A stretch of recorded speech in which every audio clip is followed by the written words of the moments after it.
All right, today we got a special guest. He been in the game for a long time, co-signed by some real legends, a very thorough brother, Big Lou. What's good with you, Lou?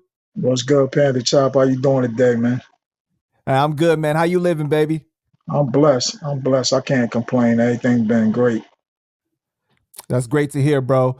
So whenever anyone comes to Panda Chop News, it's my intention to get their story and help the audience understands who they are as a person, right, on a very deep level.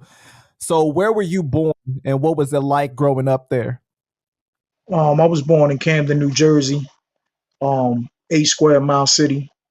Is a little town between Morristown and Philadelphia.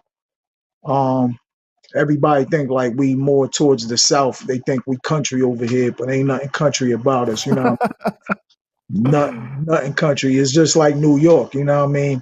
It's just a little town that gets overlooked. You know what I mean? Just because where we placed on the map. But the name ring bells in a negative way because we've been for years number one top murder rate city in the country. You know what I mean? So that's how we got the name Camden, New Jersey, and that's what they know us from. But it's nothing to glorify. You know what I mean? But that's where I come from. You know what I mean? Camden. Mm-hmm. And did you grow up with both your parents in the house? Did you have any siblings? Well, I was raised by a strong Latin mother. My dad never was there. My real dad just passed away last year. So, I'm I got sorry to to hear kick. that. Nah, that's cool. I got to kick it to him. I never knew him anyway, but I got to kick it to him. I forgave him. You know what I'm saying? The best thing to do is forgive people. That's how, you march to success. So I forgave him. He said what he had to say. I said what I had to say. And, I left it there. But my stepdad, he came in when I was like 5.5 years old, when I was young, and he raised me. So that's my father. You know what I'm saying? The man that raised me is who I call dad. Right, most definitely, and that's good to hear that you were able to forgive him because a lot of times when you don't forgive people, it's more like you got to forgive them for yourself, because you carry that in your heart. Right, right. That's facts. That's real. And did you grow up with any siblings? Yeah. I got four brothers. Four sisters, three brothers. My older sister Damn. passed like about 3 months ago.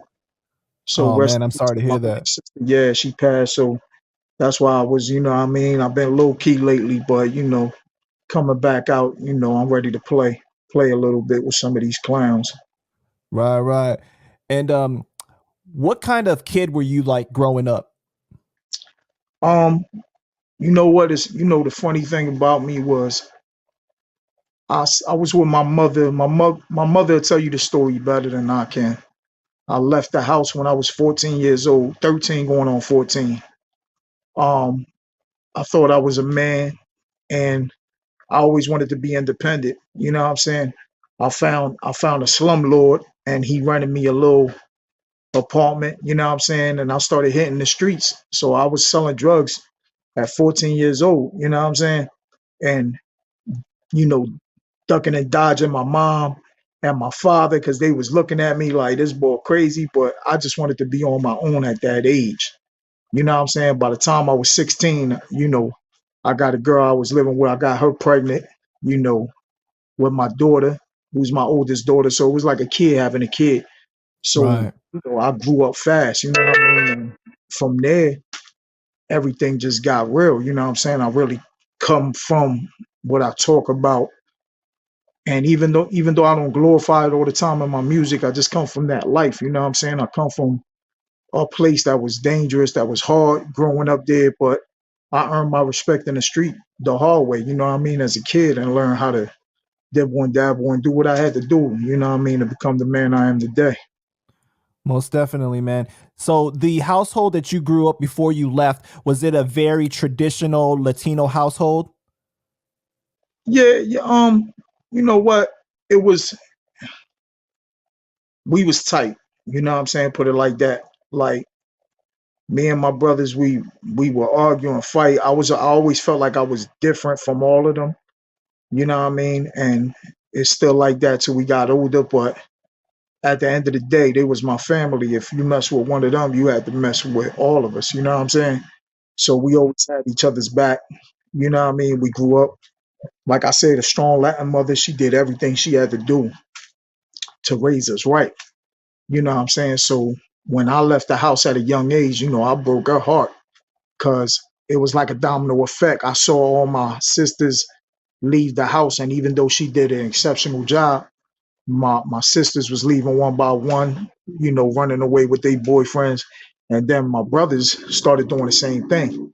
And I was the last one, and I found myself doing the same thing, wanting to be independent, even though they was leaning on somebody. I just wanted to do me. And but it was yeah, it was a traditional house, you know what I'm saying, for the time that we had together. I say yeah. So was there a specific reason why you wanted to break out real early?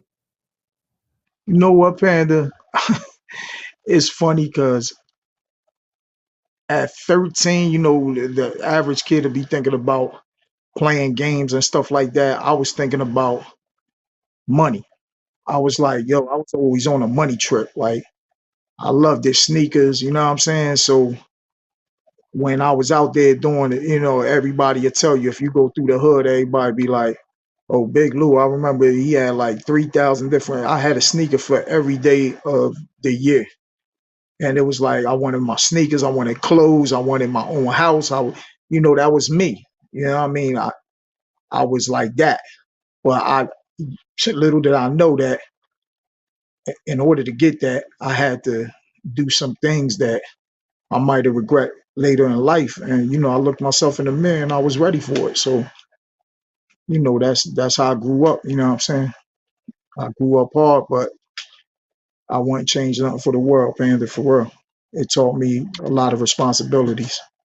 Do you think that that desire came from a place of having like a lack of like in the household, like as far as like financially, or what did you think that caused you to want to have those type of things? No, definitely, definitely, it came from that. I was tired of seeing my mom struggle. You know what I'm saying? Even though her and my stepdad, he came through and he helped a lot, it still was a struggle because it was a lot of us. You know what I'm saying? It was, you could say it was 8 of us because then I include my little stepbrother, which is my real brother because he grew up with us, which was my son from my stepdad's side. He grew up with us. You know what I'm saying? So it was hard to feed all the mouths, you know what I'm saying? And at that time, the jobs wasn't paying that much. You know what I mean? My stepdad was probably making $3 and something cents an hour, you know what I'm saying? That's And crazy. yeah, and then my mom would take little odd jobs here and then get, government help, you know what I'm saying, and stuff like that. And my stepdad didn't want to see her work, so she would dibble and dabble with the government work when she didn't work, and with all that, it just wasn't adding up, and I saw that struggle, and I just refused to see my mom struggling any longer, and I'm up here thinking that she's going to accept me leaving the house so I could help out, and it just made it worse. You know what I'm saying? That's a different story. You know what I mean?